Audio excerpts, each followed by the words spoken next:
we're going to talk about the void because you can't talk about euphoric evolution without talking about the void. There's been so many questions around what is the void? By the time you're finished with us today, you're going to walk away understanding what is happening in your life. And more importantly, what you can begin to do about it.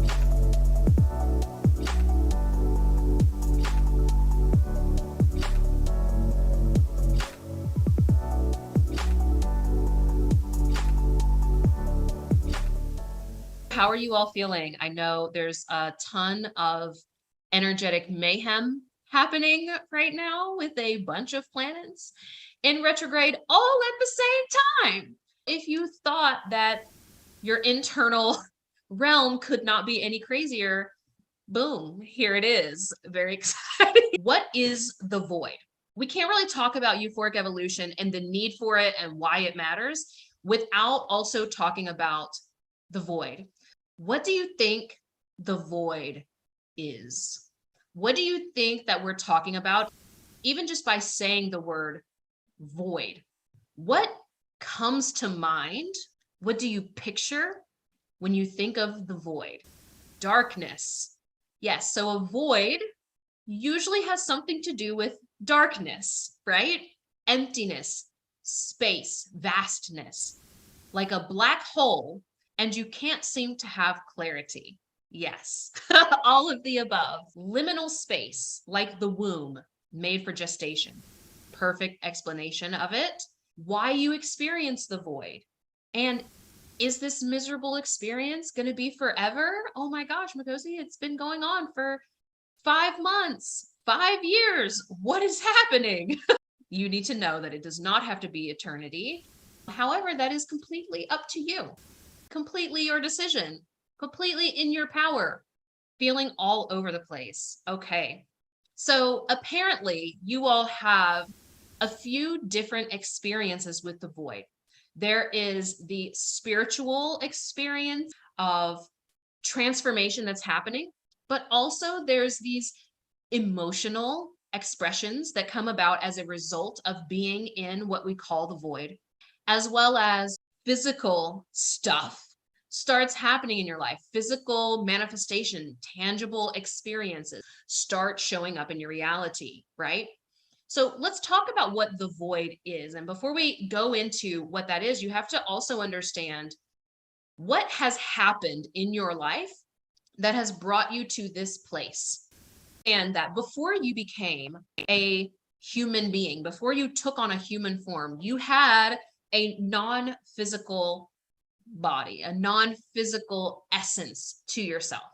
And it's not like you've lost that essence, it's still there. However, you took on a physical form. And when you took on that physical form, you found yourself in certain environments and experiences that were conditioning you. Conditioning is a process of shaping and forming that human beings, we do this to each other.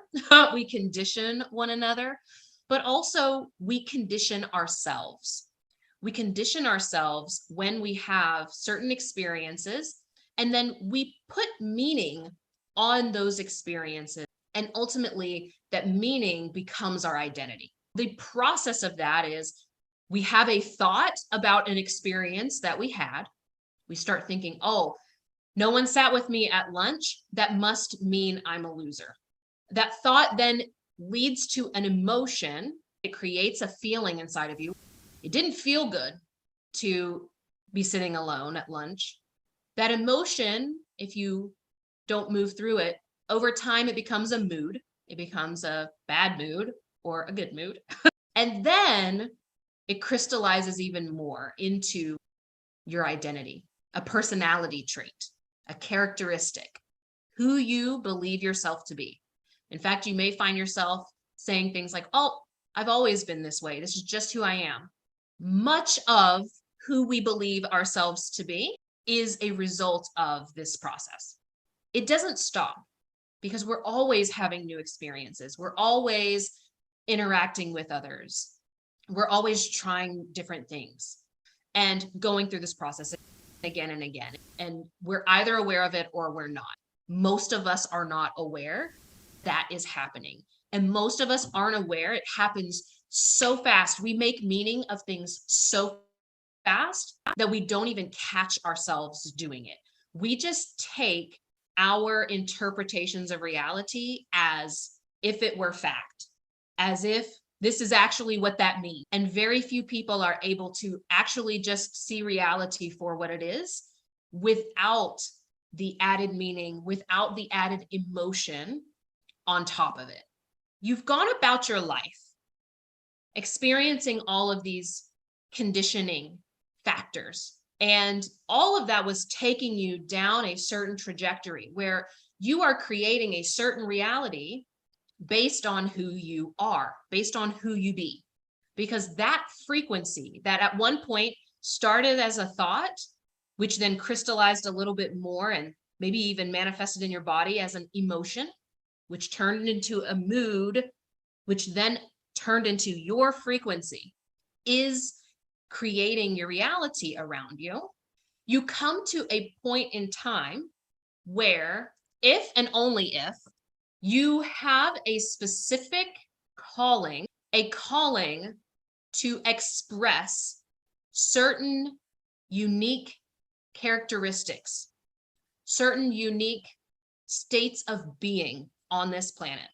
And if you are not expressing who you originally came here to express as, and you are far off track, and that is needed on this planet because there's a certain flow happening in humanity and in the universe at large, your own soul begins to communicate louder and louder and louder until you can't ignore it anymore, no matter how hard you try. And this is when you come to the void. So it starts off on as a feeling of misalignment or a feeling of something's off, something's missing, something's not quite right, but I don't know what it is. And at first it's really subtle and you usually ignore it because I have a job, I have some kids, I got stuff to do. I'll take care of that later. And then it gets louder and it starts feeling even more impactful. You'll start noticing like your energy getting drained in certain areas and you're trying to just push and force through it. But then it gets even louder and your soul's like, hey, over here, pay attention to us. And it starts to shake things in your life.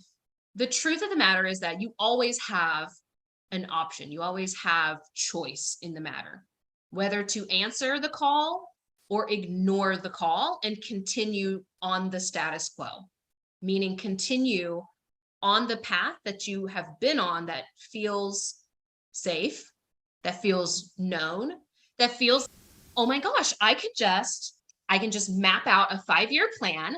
And then on my 5-year plan, I have this goal. And then year 1, I'm going to do this. And then year 2, I'm going to do this. And then by year 5, I will have what I want. Your soul is, but we don't even care about that.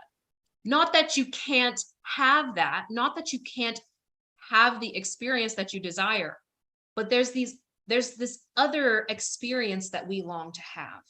There's this other way of being that we want to bring into the world.